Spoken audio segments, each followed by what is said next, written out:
Hello, Bloomington. I'm Acting Mayor Lona Dallessandro, and this is the Council Minute for the week of September 10th. We didn't have a council meeting this week, but there are a few things I want to catch you up on today. So first off, where's Mayor Busse? Well, he's attending the 53rd Annual Conference of the Midwest U.S.-Japan Association. The state of Minnesota has had a long-standing relationship with Japan's business sector and this association, and this year, Governor Tim Busse specifically invited Bloomington to participate.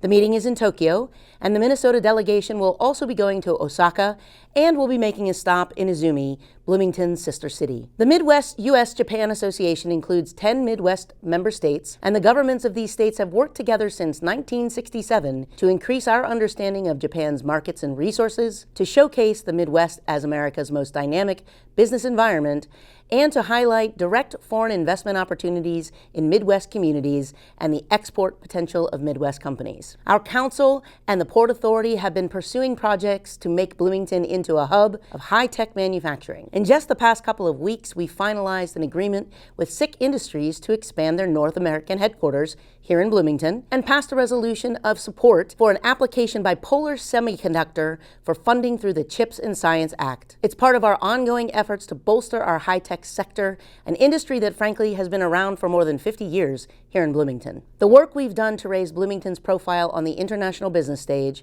and the work we're doing to support our existing high-tech businesses, puts Bloomington in a strong position as our economy becomes even more diverse and globalized. On Monday, September 18, the Council will set the preliminary 2024 tax levy amount and budget. At the special August 21 budget meeting, staff provided Council with an overview of where the preliminary budget currently stands. This budget proposal continues investments in public safety while maintaining city service levels that residents value and expect. The 2024 preliminary levy sets the maximum amount the city can collect through property taxes next year.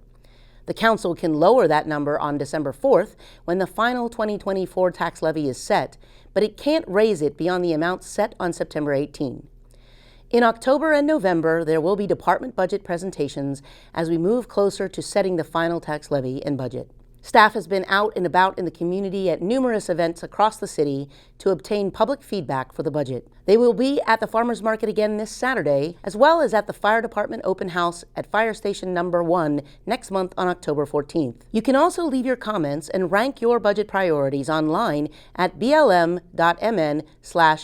Talk. We look forward to hearing from you. Election season is upon us again. This year, all 7 seats on the Bloomington City Council are on the ballot. Voters will also see 3 Bloomington Forward sales tax questions, as well as a school board race. Voting begins in person at Civic Plaza on Friday, September 22nd. Voters are welcome to stop by from 8 to 4:30, Monday through Friday, to cast their ballot early.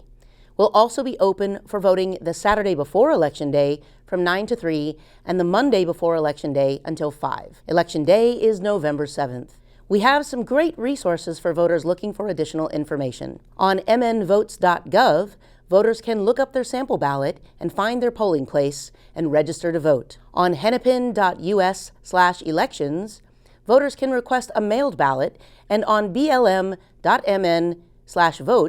voters can learn more about ranked choice voting, candidate filings and forums, and view an election guide in 6 different languages. And of course, voters are always welcome to contact the City Clerk's office directly at 952-563-8729. As I mentioned a moment ago, Bloomington voters will decide whether the city should use a 0.5% local sales tax to invest in 3 major public projects: a new community health and wellness center, renovation of the Bloomington Ice Garden, and restoration and preservation of the 9 Mile Creek corridor. The city has recently received questions about the third initiative, which would invest $20 million to restore, protect, and enhance the 9 Mile Creek corridor and Moyer and Central Parks. So I thought that I would address some of those questions today. The 9 Mile corridor is vulnerable.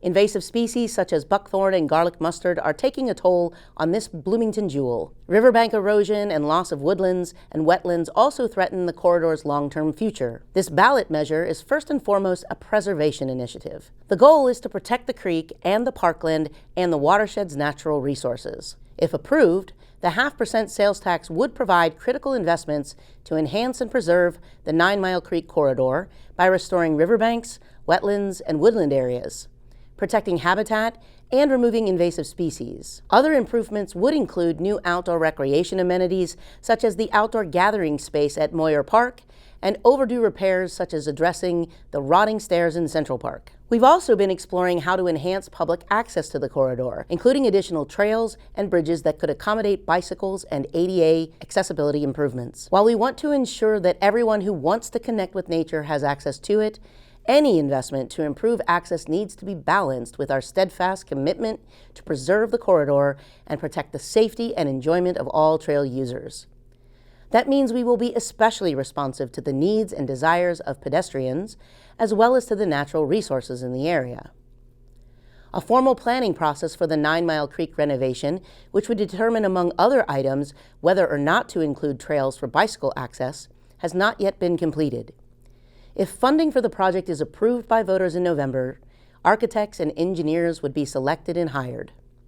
And most importantly, you, our residents, would be engaged to help determine the exact improvements for the corridor. We are committed to providing our public with a voice in decisions that will impact the corridor, including any potential bicycle access. If you want more information or have questions about the Bloomington Forward initiative, visit bloomingtonforward.org. September 8th through 17th is Welcoming Week. Welcoming Week is an annual campaign that celebrates the work in communities to become welcoming places for all, including immigrants.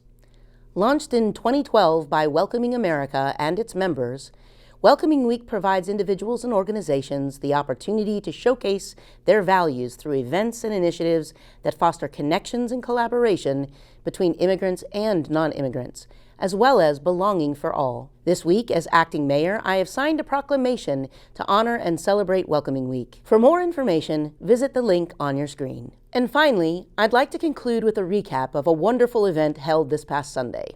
Engulfed in sunlight and a sea of rainbows, smiles could be seen on the faces of more than 3,500 people who gathered to celebrate the 3rd annual Bloomington Pride Festival at Bloomington Civic Plaza. This year's event was 2 hours longer, with twice as many vendors and food trucks compared to last year. After the Vikings game, fans joined the event for the closing band, Closer to Indigo. Twin Cities Pride, who helped organize this year's celebration for the first time, received many compliments from attendees and commented that the grounds at Civic Plaza looked beautiful. They were especially proud of the young volunteers who helped make the event such a success. This new partnership ensures that residents continue to be the leading voices in local Pride event planning and allows this important community-centered event to continue to grow. The festival links directly to our strategic plan, Bloomington Tomorrow Together, which supports efforts to strengthen a well-connected, diverse, and welcoming community. Thanks to everyone for showing up and supporting your LGBTQ+ friends and neighbors. Expressions of love towards one another are always cause for celebration. That's it for the Council Minute this week. Thank you very much for tuning in. Until next time, stay safe, Bloomington.